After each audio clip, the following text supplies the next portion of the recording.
오늘 하나님께서 우리에게 주신 말씀은 전도서 12장 1절에서 8절 말씀입니다. 1절에서 8절 말씀을 한 절씩 교독하겠습니다.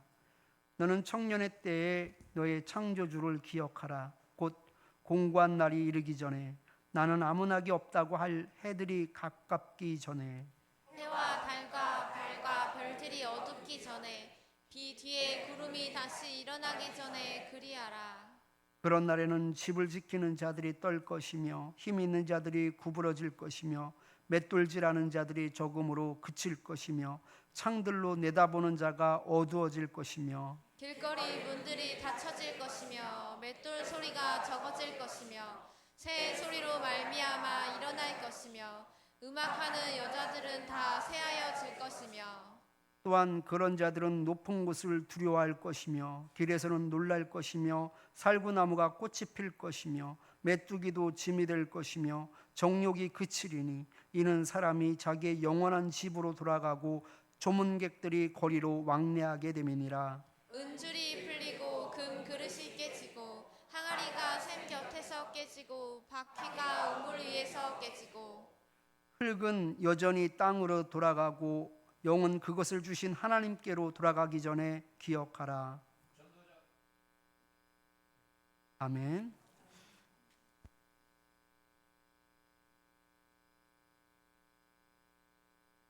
제가 8절을 올리지 않았습니다.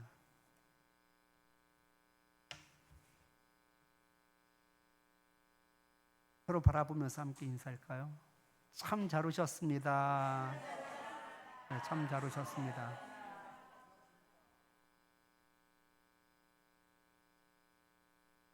인생의 의미를 부여하라 라는 말씀의 제목을 가지고 함께 은혜를 나누겠습니다. 학창시절 가장 기다려지던 시간은 바로 방학입니다. 하루 일정표도 짜고 의미 있는 방학을 보내야겠다라고 다짐을 합니다. 그러나 알차게 꾸며진 일정표는 어김없이 첫날에 깨지고 맙니다. 개학이 이제 2, 3일밖에 남지 않으면 현타가 옵니다. 방학 동안에 해놓은 것이 하나도 없기 때문에 그렇습니다. 제대로 놀기라도 했으면 억울하지는 않을 텐데 제대로 놀지도 못했고 그렇다고 의미 있는 시간을 보낸 것도 아닙니다. 무엇보다도 하루하루 성실하게 일기를 썼으면 아무 문제가 없었을 텐데 일기는 이제 더 이상 그날의 일이 아니라 글짓기가 되고 맙니다. 그런데 날씨만큼은 글짓기를 할 수 없으니 곤욕도 이런 곤욕은 없습니다. 맑음 흐림 비 맑음 비 아니야 이거는 비가 아니라 흐림이라고 고쳐야지 아니야 다시 맑음으로 고칩니다. 그런데 사실 아무 의미도 없는 것이지요. 그런데 그 당시 저만큼은 아주 심각했습니다. 최대한 그럴싸하게 그날의 날씨를 재창조하는 작업을 그렇게 하였습니다. 얼마나 비생산적입니까?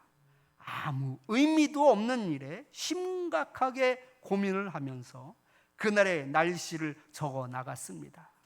그때부터 저는 철이 들은 것 같습니다. 인생의 허망함을 깨달았습니다. 특별히 전도서는 이 인생의 헛됨에 대해 많은 시간을 할애하여 이야기하고 있습니다. 전도서 1장 2절 3절 말씀을 같이 한번 읽어보겠습니다. 전도자가 이르되 헛되고 헛되며 헛되고 헛되니 모든 것이 헛되도다. 해 아래에서 수고하는 모든 수고가 사람에게 무엇이 유익한가? 아멘. 헛되다라는 말이 아주 많이 반복되고 있는데요. 이 헛되다로 번역된 이 헤벨은 수증기, 연기라는 뜻입니다. 전도자는 이 은유적 표현을 전도서에서 38회나 사용하고 있습니다. 인생이 얼마나 연기처럼 일시적이고 또 순간적이며 예측할 수 없는 그 수수께끼와 같다고 말합니다. 헤벨은 잡힐 것 같지만 아무것도 잡히지 않는 연기와 같은 것이고 바람을 잡는 것이라고 말씀합니다. 그렇기 때문에 전도자는 인생은 헛되다라고 말하고 있습니다. 전도자가 인생이 헛되다고 말하는 이 이유 가운데 하나님과 무관하게 세상에서 의미를 찾기 때문에 그렇습니다. 그러기에 모든 행위는 헛될 수밖에 없다라는 것이죠. 해 아래에 있는 모든 것이 헛되지만 그 헛됨 가운데 우리는 어떻게 살아야 하는지에 대해서 전도서는 답을 제시하고 있습니다. 세상의 모든 것이 결국은 무의미하고 변하지 않는 것이 없다라는 사실을 인정하는 것, 이것에서부터 시작이 되는 것이지요. 인간의 노력, 지혜, 재산, 명예와 같은 것들은 시간이 지나면 사라지거나 변할 수도 있습니다. 그래서 우리는 이 해 아래에서 하는 모든 수고가 마치 바람을 잡는 것과 같다라고 말하는 것이지요. 성경은 해 아래에 있는 모든 것이 헛되다라고 말하고 있는데, 그렇다면 의미 있는 인생을 살기 위해서 우리는 어떻게 살아야 할지 이 말씀을 통하여서 함께 알아보도록 하겠습니다. 전도서가 처음부터 끝까지 헛됨에 대해 말씀하고 있는 이유가 있습니다. 이 헛됨이라는 개념은 우리가 삶의 진정한 목적과 가치를 찾아가는 과정에서 아주 중요한 열쇠가 되기 때문에 그렇습니다. 다시 말해서 모든 것이 헛되다라는 것은 우리 삶이 우리 손에 달려있지 않다라는 것을 스스로 인정하는 것을 의미합니다. 그래야 비로소 우리가 깨닫고 앞으로 어떻게 살아야 할지에 대해서 방향을 정할 수 있기 때문에 그렇습니다. 반대로 인생이 헛되다라는 사실을 인정하지 않는 사람은, 그런 사람들이 착각하는 것 중에 하나가 무엇이냐? 내가 결과를 통제할 수 있다라는 것이죠. 열심히 살면 명예를 얻을 수 있고 재물을 얻을 수 있다라고 보는 겁니다. 그러나 인생을 돌아보면 우리의 생각대로 그 결과를 통제할 수 없다라는 것을 깨닫게 된다는 것이죠. 여러분, 박근혜 전 대통령, 이명박 전 대통령을 보십시오. 세상을 호령하는 권세와 그 위세를 가지고 있었지만 하룻밤의 꿈처럼 사라져버리고 말았습니다. 임진왜란 때 이순신 장군을 보십시오. 조선의 3도 수군 통제사가 되어서 부하들을 통솔하는 지도력, 그리고 뛰어난 지략, 탁월한 전략과 모든 싸움에 연승했던 것을 보게 됩니다. 그런데 주변인들의 시기와 또 왕의 잘못된 그런 신뢰로 말미암아 서울로 압송되어 투옥이 되기까지 했습니다. 그렇게 훌륭한 이순신 장군도 이런 일이 닥칠 거라고 누가 상상이나 해봤겠습니까? 전도서 7장 15절 말씀을 우리 같이 한번 읽어보겠습니다.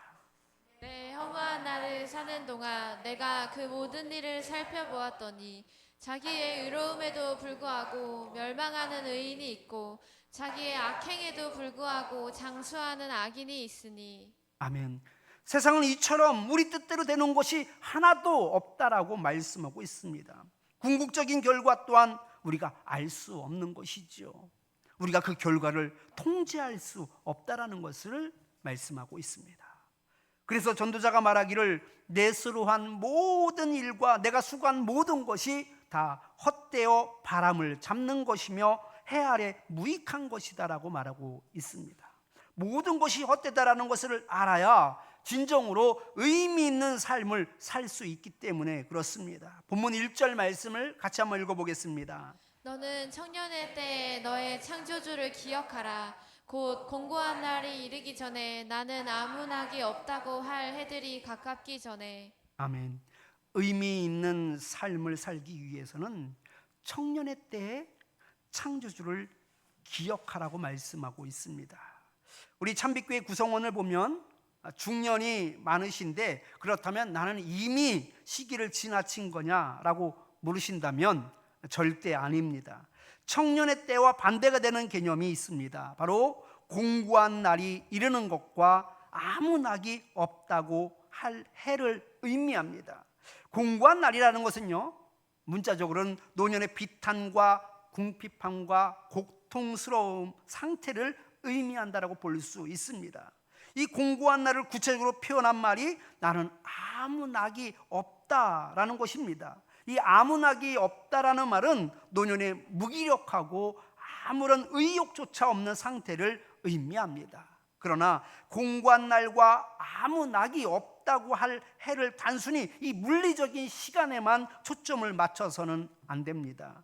나이가 새파란 청년이어도 아무런 의욕도 없고 낙도 없이 살아가는 사람들이 있습니다. 취업을 할 생각도 하지 않습니다. 결혼도 할 생각을 하지 않습니다. 먹고 자고 게임만 하는 젊은이들이 있습니다. 생체 나이는 청년일지 몰라도 영적으로는 아무것도 할 수 없는 공고한 노년인 것이죠. 반대로 생체 나이는 많아도 사명이 끝나지 않았기에 내가 선 위치에서 최선을 다하며 살아가는 젊은 청년들이 있습니다. 본문 2절을 보면 해와 빛과 달과 별들이 어둡기 전에 비 뒤에 구름이 다시 일어나기 전에 창조주를 기억할 것을 말씀하고 있습니다. 일반적으로 노년을 사계 중에서 바로 겨울로 빗대어 설명을 합니다. 이 본문 2절 말씀은 바로 겨울을 의미하는 말씀이죠. 이 팔레스틴 지역에서 겨울은 바로 우기가 시작되는 바로 계절입니다. 비가 많이 오기 때문에 당연히 해와 구름이 가려지고 빛이 흐려집니다. 그리고 해와 달과 별들이 보기 어려운 때가 바로 이스라엘에는 겨울인 것이죠.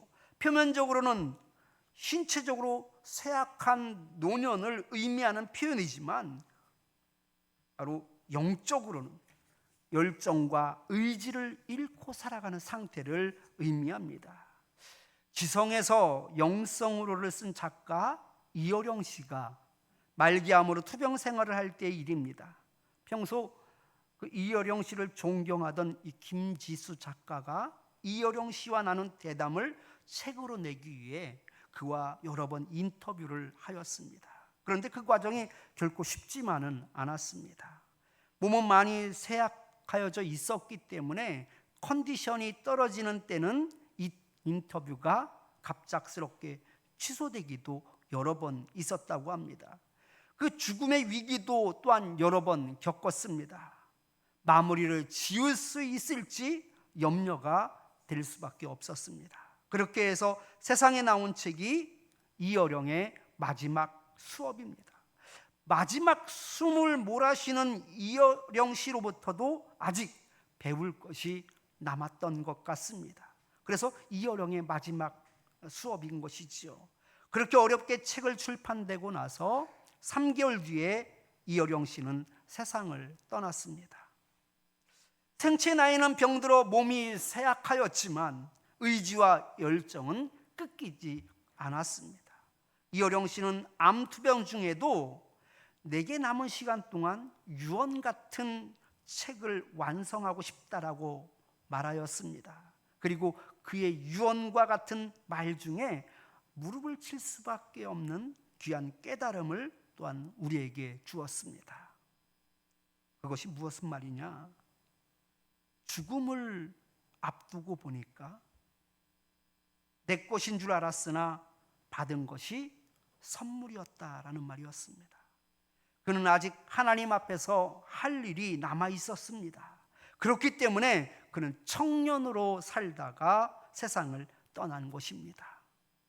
많이 배운 사람만이 의지가 있고 열정이 있는 것이 아닙니다. 많이 배우지 못했어도 하나님께서 주신 그 소명을 위해 오늘도 기도에 힘쓰고 예배에 힘쓰고 살고 있다면 열정을 가지고 살아가는 사람입니다. 예전 모 교회에서 전임으로 사역할 때의 일입니다.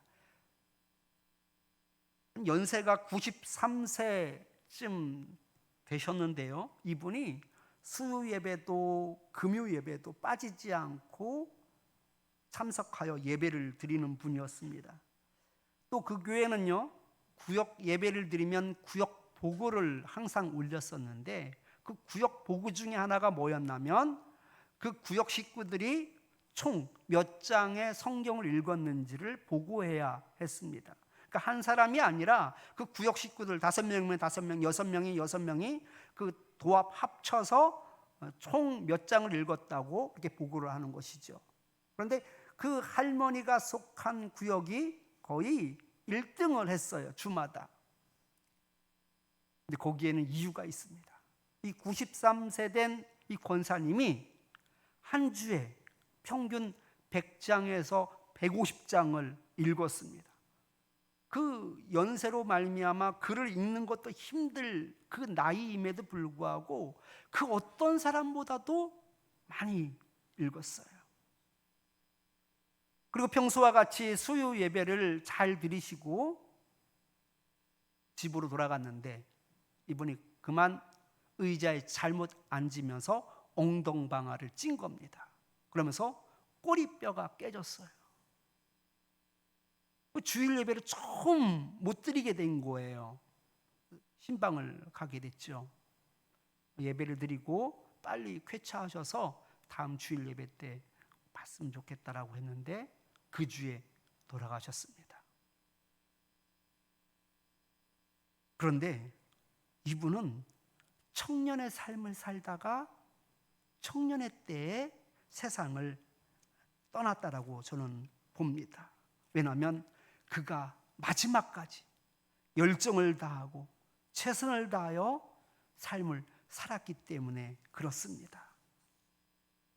의미 있는 삶을 살기 위해서는 청년의 때에 창조주를 기억하라는 말씀은 피아노 반주를 하고 있는 한나와 같은 청년을 얘기하는 것뿐만이 아니라 아직 하나님 앞에서 할 일이 남아있는 여러분들에게도 동일하게 적용되는 말씀입니다.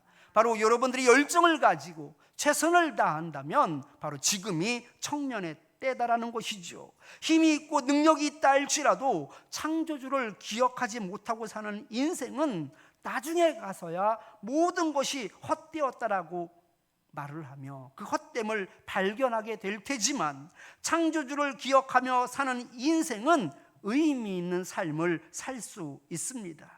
중요한 것은 아직 늦지 않았습니다. 오늘부터 나를 지으신 그 창조주를 기억하면 됩니다. 오늘이 가장 적당한 시기이고 가장 빠른 시간인 줄 믿으시기 바랍니다. 본문 7절 말씀을 같이 한번 읽어보겠습니다. 흙은 여전히 땅으로 돌아가고 영은 그것을 주신 하나님께로 돌아가기 전에 기억하라. 아멘. 창조주를 기억한다라는 것은요, 세계에 있는 모든 피조물을 창조하신 하나님을 기억하는 겁니다. 피조물 입장에서는 나를 지으신 창조주를 기억하는 것이죠. 하나님이 나를 지으셨다라는 것은 바로 창조주 하나님의 절대 주권을 인식하고 기억하는 것을 의미합니다. 하나님의 주권이라는 것은요, 바로 하나님이 최고의 권위자라는 것입니다. 그 누구의 간섭도 받지 않는 독립된 권세이며 절대적인 권세를 의미합니다. 이것이 바로 창조주 하나님의 절대 주권인 것이죠. 창조주 하나님을 기억하는 것은 바로 그래서 그 절대 주권을 인정하는 것입니다. 하나님의 절대 주권을 인정하는 것은 그분이 하라는 대로 믿고 따르는 것을 의미합니다. 여기에 왜라는 질문은 없습니다. 이해가 안 돼도 또는 마음이 동하지 않아도 때로는 힘들어도 순종하는 겁니다. 이것이 바로 하나님의 계획과 목적에 따라 살아가는 삶의 모습입니다. 그런데 많은 사람들이 이 하나님의 주권을 말을 하면서도 자신의 주권을 주장합니다. 나라를 예로 들어서 생각해 보겠습니다.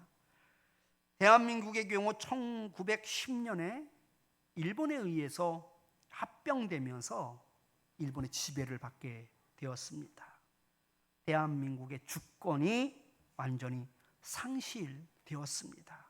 이때부터 대한민국은 꼼짝없이 일본의 지배를 받아야 했습니다. 학교에서 한글 사용을 금지시키자 일본어만 사용해야 했습니다. 신사 참배를 강요하였을 때는 모든 국민들이 신사 앞에서 절을 해야 했습니다. 어쩔 수 없었습니다. 왜? 주권이 일본에게 있었기 때문입니다. 하나님께 주권이 있다는 것도 마찬가지입니다. 하나님이 말씀하시면 내 안에서 생각하고 판단할 필요도 없는 것입니다. 꼼짝없이 하나님의 지배를 받아야 합니다. 이것이 그분의 주권을 인정하는 겁니다. 창조주 하나님을 기억하는 겁니다. 에덴 동산에서 아담과 하와가 죄를 지은 이유가 무엇이겠습니까? 하나님의 절대 주권을 인정하지 않고 자기 주권을 가지고 있었기 때문입니다. 자기 주권을 가지고 사는 사람이 바로 판단합니다. 불순종합니다. 자기의 일을 합니다.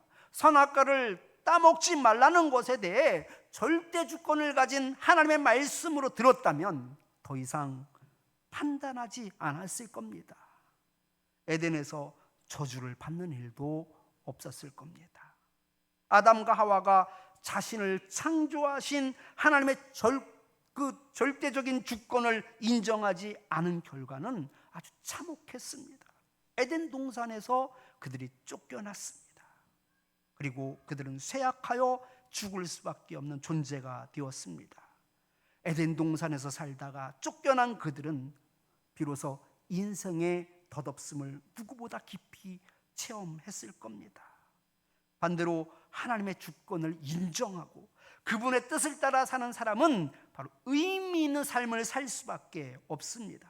로마서 8장 28절 말씀을 같이 한번 읽어보겠습니다. 우리가 알거니와 하나님을 사랑하는 자 곧 그의 뜻대로 부르심을 입은 자들에게는 모든 것이 합력하여 선을 이루느니라. 하나님이 부르신 뜻대로 순종하며 나아가는 자들의 삶은 협력하여 선을 이루게 된다라고 말씀하고 있습니다. 하나님의 주권을 인정하는 것이죠. 그리고 그분의 뜻에 합당한 삶을 살아가는 것은 의미가 있을 수밖에 없는 것입니다. 그렇다면 어떻게 해야 우리가 가진 주권을 하나님께 온전히 돌려드릴 수 있을까요? 내 자신을 알아야 합니다. 만일 내가 피조물이라는 자기 정체성을 잃어버리게 되면 인간은 교만하여 자기 분수도 모르고 자기 주권을 가지고 살려고 할 겁니다. 이스라엘 초대왕 사울은 처음부터 교만하였던 사람이 아닙니다. 자기 분수를 아는 사람이었습니다. 사무엘상 9장 21절 말씀을 같이 한번 읽어보겠습니다. 사울이 대답하여 이르되 나는 이스라엘 지파의 가장 작은 지파 베냐민 사람이 아니니까 또 나의 가족은 베냐민 지파 모든 가족 중에 가장 미약하지 아니하니까 당신이 어찌하여 내게 이같이 말씀하시나이까 하니. 사울을 향하여 이스라엘 왕이 될 것이다 라고 말씀하였을 때 사울이 보인 반응입니다.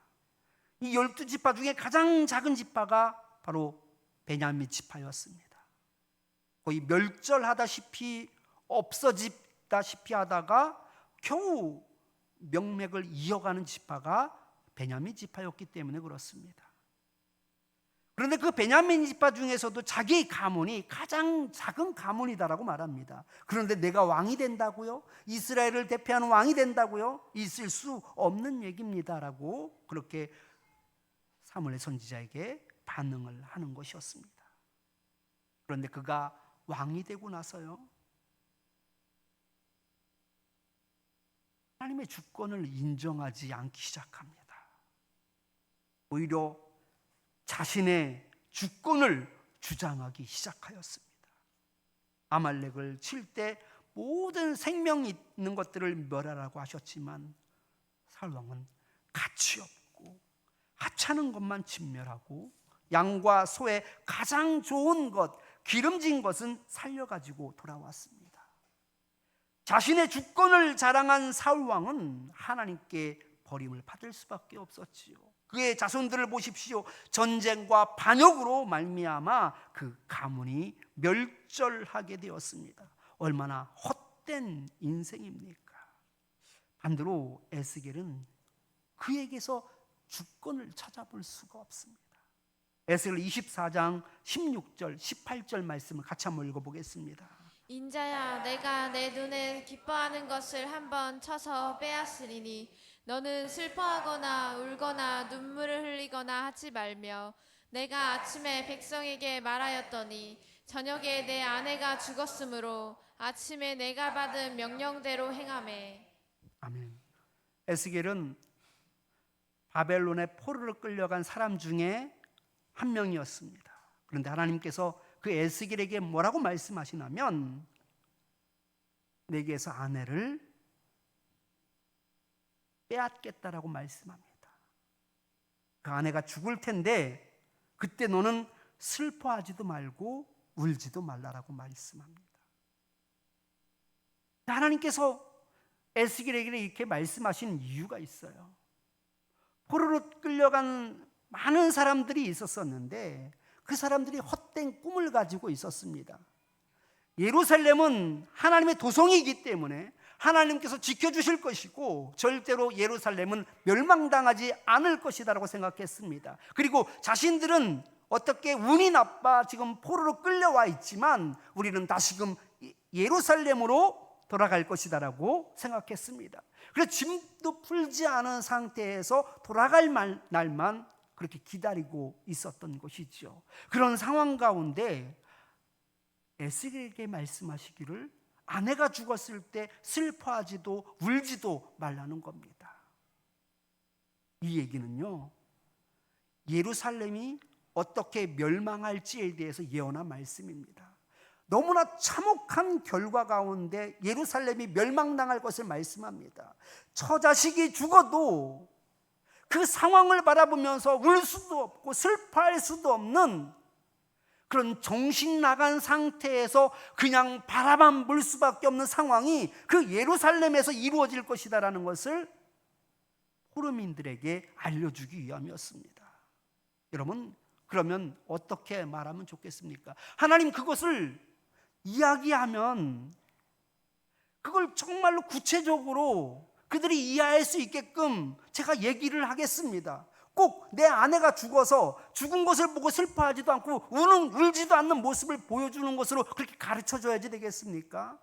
꼭 그렇게 해야지 그 포로민으로 끌려온 사람들이 믿을 수 있겠습니까? 아니, 그러지 않아도 그들이 충분히 이해할 수 있도록 내가 자세히 얘기하겠습니다.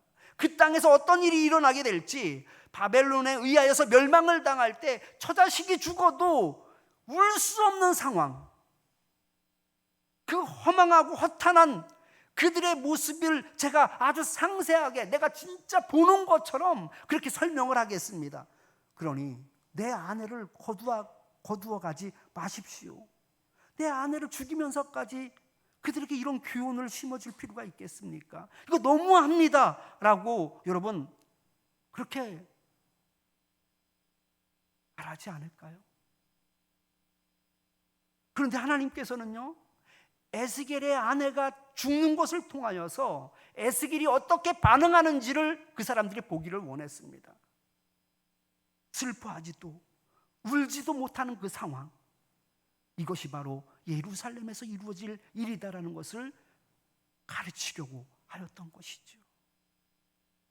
그런데 보십시오, 에스겔이 18절 하반절을 보면 저녁에 내 아내가 죽었으므로 아침에 내가 받은 명령대로 행하매. 받은 명령대로 행하매. 기뻐하는 것을 한번 쳐서 빼앗겠다라고 말씀하셨는데 그 아내를 기뻐하였습니다. 그 아내를 사랑하였습니다. 귀하게 여겼습니다. 그 아내가 갑작스럽게 죽었습니다. 그런데 하나님께서 말씀하신 그 받은 명령대로 그는 슬퍼하지 않고 울지 않았습니다. 왜요? 나의 주권은 없는 겁니다. 하나님의 절대 주권만 있는 것이죠. 그러기에 하나님의 말씀에 따라 그는 순종했던 것을 보게 됩니다.